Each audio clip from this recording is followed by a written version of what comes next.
The following podcast contains explicit language. All right, thank you for joining us again. This is Paul Wilson with the Diesel Performance Podcast.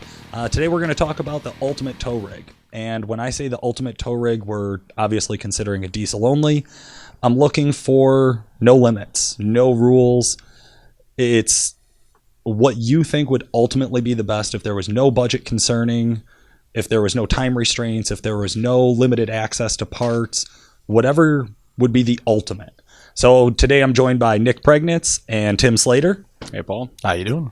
Thank you guys very much for joining us. Nick Priegnitz, of course, founder and CEO of Callibrated Power, Duramaxtuner.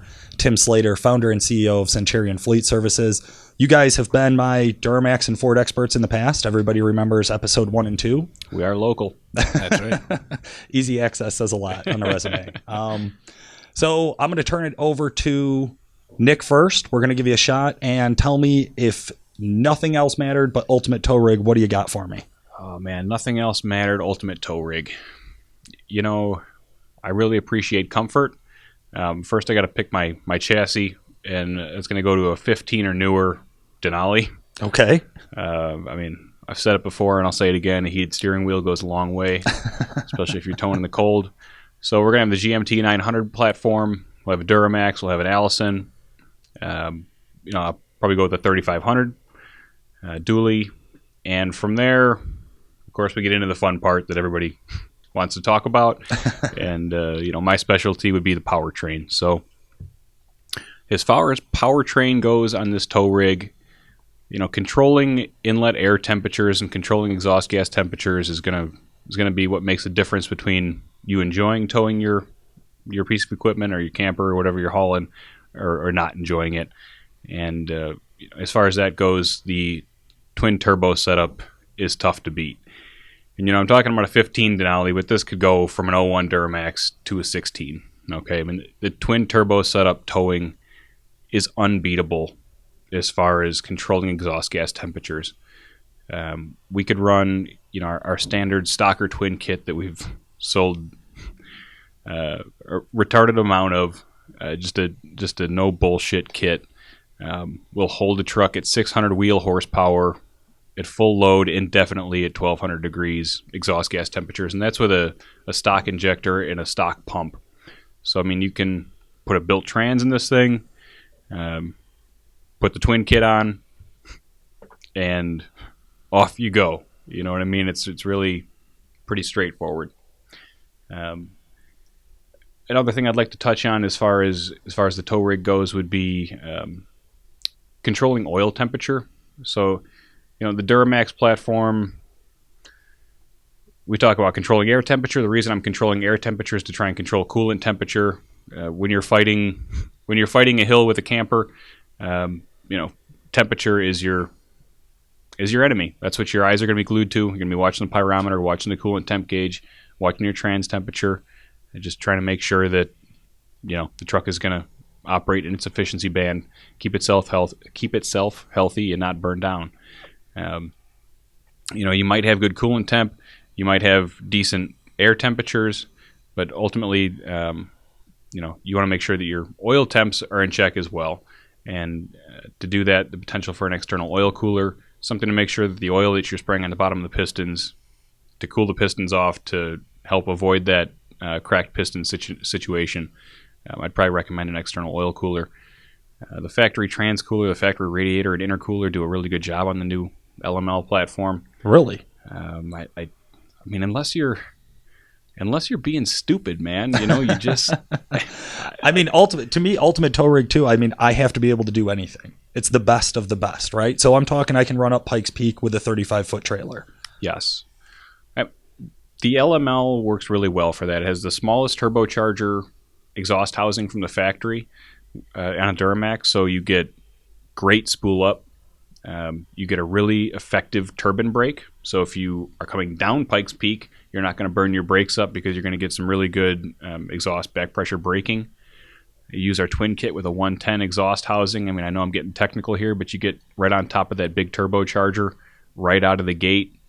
And the turbos split the load really nicely. They both stay in their efficiency map, and the thing just works Okay, Works so slick. S475 over stock, oil cooler, S475 over stock, oil cooler, tunes, a built trans, triple disc converter.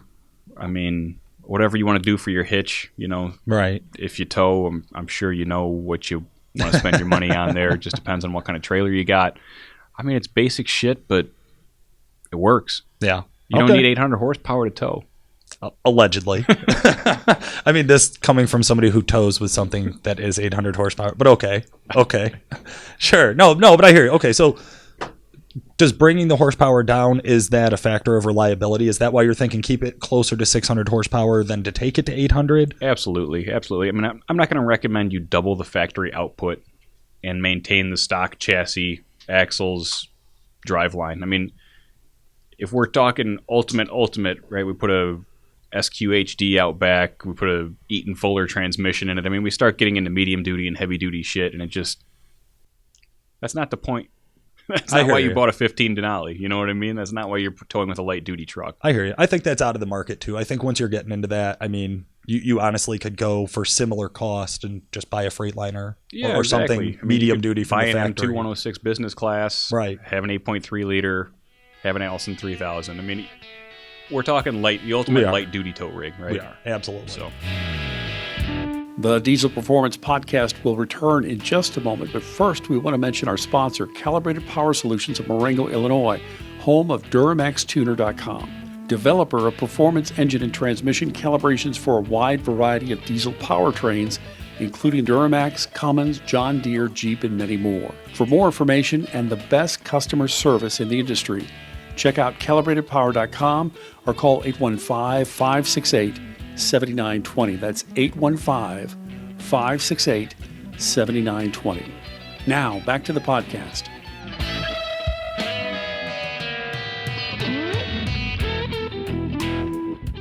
Jump in here, man. What do you got? I gotta think that you're coming up with a Ford here. Wow, shocking. Nick touched on a couple of really interesting points, and so I wrote down a couple of notes from my experience towing, because I did a bunch of it when I was racing late model stock cars at Rockford. And that was, of course, with my 2007-3 gear jammer, 37-inch tall tire, modded H2 turbo. So let's talk a little bit about comfort and sacrifice. The last thing I want to do is get into something that takes an aerospace engineering degree to be able to operate. So the other problem is, so let's tow. Let's start. We're leaving the race shop and we're going to the racetrack, right? It's 80 degrees outside. I had stock gears in it, and with the turbo and injectors I have, now keep in mind the injector is big enough to maintain about 25,000 psi of injection pressure with the dual pump setup I have on it, and even at 35 pounds of boost, I got a lot of black smoke coming out the pipe, so I have a lot of fuel. The problem I always had is that I either had to do 65 miles an hour or 55 miles an hour in fifth gear, or I had to do 85 miles an hour in sixth gear in order to get the turbo in its efficiency range to actually do something. If I was anywhere in between there, I was over temping. So the problem was, you had to invest in a really good trailer brake system to make sure that you can stand on the brakes quickly when your really expensive radar detector goes off. That was issue number one. The issue number two is you get done with a night of racing and you're super tired. The last thing you want to do is drive your tow rig home. But you also don't want to have your crew chief or your wife drive it home because you're afraid of getting home. So all of this comes down to create a setup that actually is efficient at what it's doing. So, if I were to take that truck and fix it now to make it a perfect tow rig, I would, of course, compound turbocharge it. Hands down, you cannot beat the effectiveness and the efficiency of compound turbocharging. You're flooding the engine with this super lean fuel mixture, creating a no smoke exhaust, low temperatures, and the best fuel burn you're going to get. On top of the power is always there whenever you want it. So in order to make that truck perfect, first off, I'd have to take the ridiculous 6.5-inch lift off of it because it's stupid to pull a trailer with. I'd put a more or less stock size tire on it again, which would be nice because the tires that are on it, you don't have a turning radius, and that's pretty important when you're pulling a trailer, especially when you're backing it up in between two other haulers at the racetrack. A turning radius wouldn't suck at all. It's a stick shift, which I don't mind. Really, for ultimate comfort, as far as driving a tow rig, an automatic is the way to go.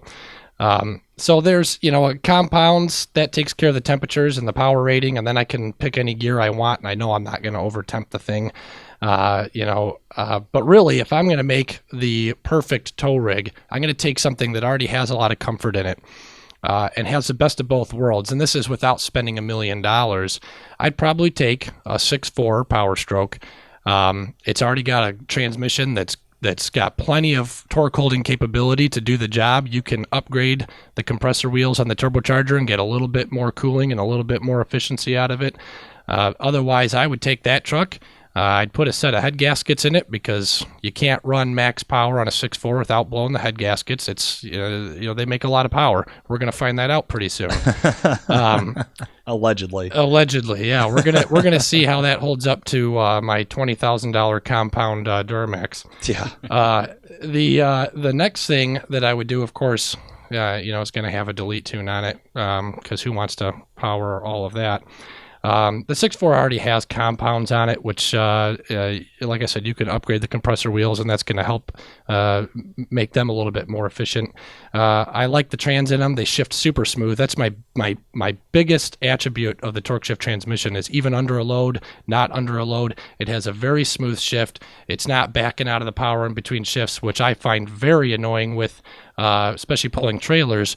And if you don't have ladder bars, which brings me to my next point, you get the back end of the truck just going crazy in between gear shifts. Right. Ladder bars do a lot to keep the rear end of the truck stable, and it doesn't do anything goofy. Especially when you have a load on it, you're in lower gears, you can get that axle wrap going. Ladder bars go a long way to just keeping everything nice and stable. So I think I'd have a tune on a 6.4 with updated compressor wheels, head gaskets, ladder bars, and go to town. It's a comfortable truck, a lot of amenities, and that's what I would pick for daily driving. I wouldn't mind putting my wife behind it and having her drive home. That's a solid setup, Tim. I'd be hard pressed to disagree with you there. I've definitely been in a few 6.4s that perform very similarly to how that 15 Denali that I was talking about set up. And I think you also touched on a few really cool points, which is the lift, keep the lift out of the thing. The tire size, which I didn't touch on, but keeping the gear spacing reasonable keeps the engine in its power band, and if that's what you're getting at, is having 37s on the truck just makes that shift, from 3,100 RPM to 2,300 RPM. You know what I mean? on a single charger, you're absolutely right. And then, of course, everybody's changing lanes behind you so that they can see again, and that's it gets old after a while. Yeah, and. Neither of us really touched on it, but when you said delete, my mind went to exhaust. And the tendency in the performance aftermarket is to put a bigger exhaust on the truck, a 4-inch or a 5-inch exhaust. And whether you keep the muffler or not, that's your choice. But being in a truck that's pulling a gooseneck, trust me, you're going to want a muffler. And you're probably going to want a 4-inch exhaust. And, I know everybody in the room is going to look at me cross-eyed, but I had the emissions equipped twin turbo Denali and towed with it, and man, if there wasn't a quieter truck to tow with and control EGTs, I mean, I know nobody's selling emissions equipped twin turbo kits. I know we're not, they don't exist. It's a prototype. Right. It's a one truck. Caleb Upchurch, you're the only one in the country who has it. But it's. Well, noise is a big factor. Noise is a factor. I'll tell you what, I drive a 5-inch straight pipe extended cab long bed, and I absolutely fucking hate it. Just to be honest with you, I have an extremely short trip. The drone in it. What is it, about 30 seconds? It's 3 full minutes, Tim. Yeah. I have to cross 3 full streets. 3 full minutes, yeah. Okay? I live a far ways away. What was it you were just telling me about, 1 to 3? Yeah, I use 4th gear sometimes. Okay. Do you ever finish a full cigarette on the way to work? No, I usually finish it up in the parking lot. Yeah. I time it, actually. I leave an extra 4 minutes early besides my 3-minute trip. Very nice. Well, what he really means is he leaves at the same time, and he takes an extra 4 minutes once he gets into the parking lot. Hey, you know what? Tomato. All right? I'm here. At any rate, I definitely wouldn't go with a 5-inch. I know a ton of guys who tow with a lift. They're going to love hearing that it's a bad idea. My favorite part is guys with a lift who tow always say, it does fine. What? It does fine. I know it does fine. It gets down the road. Thank you. We were just talking about, what was it? What was towing the ridiculous trailer down the tollway there, Tim? Oh yeah, 85, 90 miles an hour. Ford Explorer two-wheel drive. No, the Yeah. There's a truck sitting behind a motel by our shop right now. It's a 35-foot bumper pull camper being pulled by a two-door Explorer Sport. And when that guy got pulled over, he looked at the car. He's like, "What, man? It pulls fine." It pulls It pulls fine. It pulls fine. Yeah. I understand it gets down the road. That is not the best of what it could do. And I think there's also some other commonalities here. The twin turbo. Everybody at this point, I think people are starting to realize twins aren't just for drag racing. Man, you got full torque on demand from right off idle, 1,200 RPM to 3,200 RPM. Like, what could be better than that? Yeah. It's drivability. It's no sacrifice. Right. In my experience with the one all-out overstock Duramax one that we built, the truck was undrivable beforehand because of the axle wrap, because of the defueling between shifts, and it seems as though compounds really dampen that a lot because the computer cannot regulate the boost of the atmosphere turbo as well as it can with the high pressure charger, which is variable geometry. So that kind of seems to dampen it a little bit. And that truck before compounds, every gear shift, it would damn near bounce the rear end of the truck off the ground. I thought I was hitting a speed bump every time. Was that a stock turbo then, or was that a 4094 in it? That was a stock turbo. That was a stock turbo. Yeah. They can be a little rough. I know big singles. That was the other thing I wanted to touch on. It's something I'm not a fan of. I do like some of them out there. I know that there's some different options when you get into exhaust housing, but traditional variable vane, large single chargers tow like dog shit. That's just the reality. Until you've felt a good compound setup, you won't understand. It's like a lift kit, exactly. Yeah. It tows fine. Like, take pictures of it, tell your friends whatever you want, then drive a twin kit, and then tell me it's the same thing. Right. It's just not. Yeah. And as far as noise goes, an interesting comment that you made about noise. Of course, this is the best spot where I get to really rag on the Dodge guys, because you can't leave a stock exhaust in a Dodge and see out your rearview mirror anytime you're on the power because it's vibrating, and two, you can't carry on a conversation in it. You can put 3 mufflers in line with it, and you just can't. They just make noise. One of the worst vehicles for drone, and the drone is really what's bad. And of course, my truck with a single charger on it is terrible with drone. But the Excursion, if you've ever driven an Excursion, it's like sitting in a giant bass box. And we have one Excursion that has a piped 7.3 on it, and it's quite obnoxious. It sounds cool on the outside, and it's fun to drive until you get on the tollway and try and maintain 70 miles an hour, and you're right at 2,000 RPM, which is right in the drone range. Mm-hmm. So then we had a 6-liter that we straight piped, and I told the guy, I said, this thing's probably going to be really obnoxious. And for whatever reason, that truck is quiet. Really? Unbelievably quiet going down the road. And I'll say also with compounds, I think, compounds really is like adding a muffler. So you can really dial down the noise. Even in a Dodge, you can it does go a long way to quiet the noise down. And the compounds, the one thing to consider when you're buying a compound kit is the billet wheel sounds like a cool idea. Right, or the Cheetah turbocharger, or the fucking compressor wheel just sings the whole time. Yeah, it sounds like a 6-liter. Don't you know that? My 6-liter. That whine can be even more migraine inducing than the resonance from the Dodge. Absolutely. And I've experienced that. We used to go on snowmobile trips up north, and similarly to what I did to my 6-liter, my buddy put an older 6-liter turbo in it so it would whistle more. And when you're on the tollway going down the road, and after 4 hours, I mean it's ear piercingly loud. Luckily, with my truck, I don't drive very far, so it doesn't bother me. The cast wheel turbochargers just really seem to not be affected by that. So. Yeah.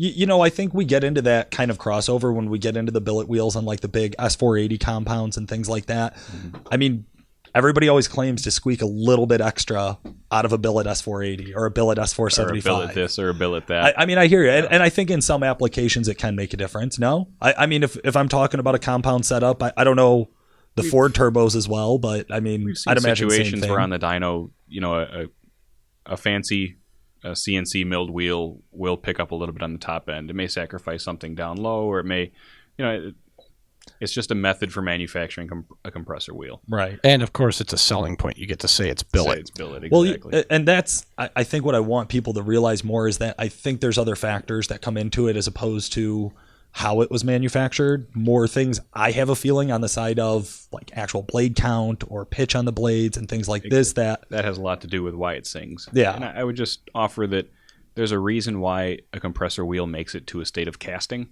and that is it's proven. They're going to make thousands of them. The only reason you would make thousands of something is because it works. So, in the compound application where you don't need an all-out primary turbocharger, you just need 600, 650 horsepower. I mean, buying a turbocharger that has the potential to make 750 horsepower in the S475 versus buying the billet S475, which could make 785, but sings to you the whole time it's doing it, go with the cast standard S475. Okay. How about if I'm in a Cummins, guys? What recommendations can we make to our Cummins listeners out there? I'm jumping out of it.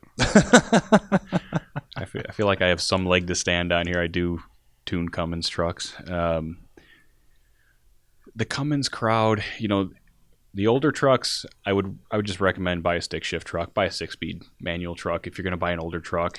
I like the newer stuff. The 68 RFE can be reliable at the 600 horsepower level. It can be built to be reliable at the 600 horsepower level. You can frown at me all you want. You can't see me because we're on a podcast, but I'm smiling right now because I think he just said a 68 RFE was reliable. I will. They are at like 450. I would see 500, and time will tell if 600 is a reliable number. But time will tell, right? Yeah. For the purpose of this podcast, I will advocate that you can build a 600 or a 68 RFE, assuming you use trans tuning and you have the converter upgrade and, the Suncoast or RevMax or whatever you're going to use for it. Okay. But it can be done. And the 68 or the 6.7 liter is got all the same goodies, all the common rail goodies that the 5.9 had on it in the previous 6.7 before it. And it's a proven setup. And with a variable geometry turbocharger, again, you get the good braking on D-cell. So anything, I think 2010 and newer, you get the option for an exhaust brake. So I of course would again advocate the Stocker twin kit. And you can use an S472 or an S475 over a stock variable geometry turbocharger, build the transmission, put a lift pump on it, and you have a 625 horsepower truck. I hear you there. In my head, I don't know what it is, but I just 6-speed manual, 06 Cummins, mega cab, dually, black wheels, like it. I mean, that to me, I don't care if you have all of the budget in the world. I would still be drawn to that setup. Here's the reason why I'm not. Okay. I see where you're coming from, and from a guy driving on the road next to that truck looks very appealing. Right. Okay. Mega cab, dually. Gear jammer, fuck man, that's got to be a beast to drive. That is the ultimate. But I would say the 6.7 does have an edge on the 5.9 in towing because of the displacement. So displacement affects spool up. The more exhaust energy you can move right off idle, the more spool up you're going to have. That makes sense. You have a variable geometry turbocharger on the 6.7, which you don't have on the 5.9, so you get integrated braking. Okay. Get braking control. 5.9 liter HE351 CW, you don't get brake control in your face, Paul. Heated steering wheel. Oh, yeah. Fresh interior. Me with that. Gotcha. Yeah. I will say that new Dodge interior is pretty slick. Nice. They did finally It step is pretty it up. nice. Yeah. I mean, my one customer that has the 2012 that we built a trans for because it couldn't handle a tuner. It's very nice interior, but his dog won't sit in it because he doesn't like the noise. Well, with twins, he won't have that problem. Right? He's going to have a whole nother list of problems with twins. Yeah. I will say, I know this isn't a podcast advocating emissions compliance, but a twin kit could pretty easily be fabricated. I know ATS is working on it. That would work with the emissions equipment.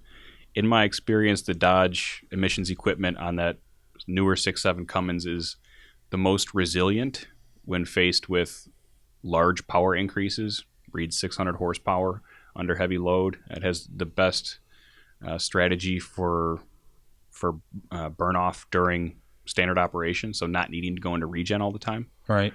In a 6-speed trans in the newer truck, you get better gear spacing. I mean, the 48 RE it's got its place on a drag strip, but man, when that thing shifts. Yeah. It'll drop RPM like a rock. When you're out of gears and want more too. Yeah. That is I suppose a yeah, big you don't drawback get, on I mean, the them. newer trucks have a 342 gear and double overdrive. Not that with a 30-foot gooseneck you need that, but better to have more gears than less. Yeah, I hear you there.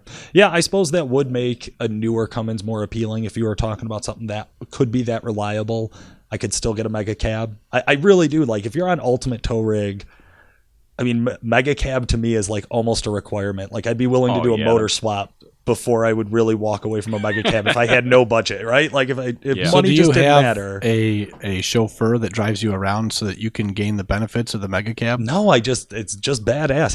How is a mega cab not badass? Well, I will say from my standpoint, I'm 6'3", and to put my body far enough away from the pedals so that I can control them efficiently, the door post is right in my field of view on the left. It shortens the door on the driver door, and for me that doesn't work because now I can't see out the left side of the truck without leaning forward. I'm in a mega cab. I don't give a fuck who's on my left. So I'm towing and I'm coming of the through. population that's over 6'2". That's definitely a problem. The only drawback ever complained about for a mega cab. The standard cab configuration on the Ram, the 4-door, is surprisingly roomy. If you go from an 08 to the new body style, it's like, holy shit. Yeah. It might as well be a mega cab. Maybe not, but it's close. I hear you. All right, guys. So for our tow customers, give me the top 5 things to avoid. What do they not want to do to the truck? Well, I think the top one is put a giant injector on a stock turbo. Would be my top. Okay. So we could generalize it. We could just say match injectors to the turbo properly. Yeah. Right. Yeah. Don't overfuel. Don't overfuel. Don't over turbocharge. Buy a turbocharger or a twin kit that is designed to operate from off idle up, because you're going to be in that transient range a lot, and you're not going to appreciate an 800 horsepower turbocharger that comes to life at 2,500 RPM. Okay. Get the right turbo system. Yep. Get the right fuel system. I love it. All right. Tim, what's next? I think next would definitely be the lift. Okay. Stay away from lifts. Stock height's the best for towing. I think we can all agree there. Stay away from lifts. Stay away from big tires. I mean, I wouldn't go any bigger than a 32-inch tire. Start putting 33s, 35s. I mean, the fucking guy with 37s that tows a gooseneck is Tim. It just gets. It's to be not a lot. gooseneck. It gets to be a lot for the suspension to control the load, and you get a lot of movement. You know what I mean? The steering feedback's poor. It's.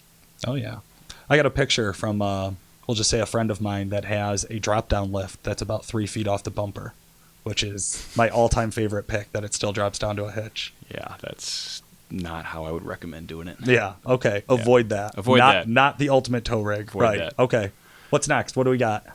Tire size, lift, turbo, and injectors. I would go with. I'm going to interrupt you here, Yep. Tim. I would say the Billy Bob front bumper would be my next avoid. Yes. Cooling and access to cold air coming across the stack. That is the intercooler, AC, radiator. All your cooling stuff in that stack on the front, you want as much airflow over that as possible while you're moving. If you put one of these big bumpers on that's not designed to have efficient airflow over the stack, you're asking for Nick, they cooling cut holes system. in the bumper right up front. I saw it. They're like 3-inch Oh my diameter God. circles cut out. If I have another Yeah, guy but then tell you me fill that them they up with cut holes in the lights. bumper. Do they have a fucking wind tunnel at the place where they're designing these bumpers? Have you met the guys who design these bumpers? Yes. No, I know. Yes. A lot of them are really good guys, and they look badass. I mean, there are a lot of trucks that I think they look tough. So there's a definite appeal out there for them. Yeah. But in ultimate tow rig talk, Yeah. I mean, looking tough doesn't really matter when you're stuck on the side of the road with your wife bitching at you because your truck overheated. And in my situation, my truck looks tough, but I drive it 300 miles a year. Avoid aftermarket front bumpers. okay. Yeah, I would agree. Added weight, restriction to airflow. I don't care about the weight. The It's weight's airflow. just the you need airflow. cooling. Your mind should be all about cooling if you're towing. Okay. All about it. Well, I think that rolls us in perfect to the top 3 things to look for. So we're going to say cooling's number 1. If we're looking to make a mod to the truck, we want to cool it off. What's number 2? I would say an appropriate tune-up, an appropriate power level. Okay. Power the truck for what it's capable of, for what the chassis, for what the brakes, for what the truck is capable of working with. Okay. Yeah, you're not looking for a max dyno number when you're towing trailers. Right. I mean, you're not making 600 horse when you're towing trailers. I think that's important. You have a 600 horsepower truck. It is very unlikely you're driving 4th gear locked at 3,200 RPM. It's very unlikely that you're running 600 horsepower for any length of time, simply because the cooling system can't reject that kind of heat for minutes on end. Right. Okay. All right. Last thing to look for? Yep. What's last, guys? Comfort, baby. That's right. Got to have those heated and cooled seats, fancy steering wheel, leather, radio, nav. List goes on. I totally agree. Yeah, Tim, anything different there? You no, love it? that's Comfort? pretty much, That's yeah, where to end it? comfort. Yep. I want to be able to sleep in the back seat on the way home from the racetrack. Not hear the drone. Not hear the drone and not have my kidneys rattled every time we hit a crack in the concrete. Yeah, absolutely. Absolutely. Thank you very much, Tim Slater of Centurion Fleet Services. My pleasure. And Nick Priegnitz of Calibrated Power Solutions. Always fun, man. Thanks a lot for listening. The Diesel Performance Podcast is brought to you by Calibrated Power Solutions, home of Duramaxtuner.com, developer of performance engine and transmission calibrations for a wide variety of late model diesel powertrains, including the Duramax, Cummins, John Deere, Jeep, and many more.